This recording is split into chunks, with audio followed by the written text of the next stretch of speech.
এই হলো দুলালি, গ্রামের সবার আদরের দুলালি। গ্রামের সবার খেয়াল রাখার দায়িত্ব তারই। অত ভারী জিনিস ওঠাচ্ছ কেন? আমি তো আছি দাদু। আরে মেয়ের বিয়ে নিয়ে এত চিন্তা কিসের? আমি তো আছি, সব দায়িত্ব আমার। বুলা পিসি, ওষুধটা খেয়েছো?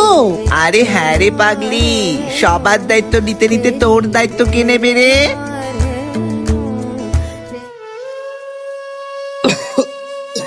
কি হয়েছে বাবা? ওটা কি তোমার হাতে? আরে এই ফাইলটা পৌঁছাতে হবে কলকাতায়। আমার যে শরীরের অবস্থা। দাও বাবা, আমি পৌঁছে দেব। ধুর পাগলি, তুই কলকাতার কিছু চিনিস নাকি? ঠিক চিনে নেব বাবা। সাবধানে যাস মা। আমি আসছি বাবা।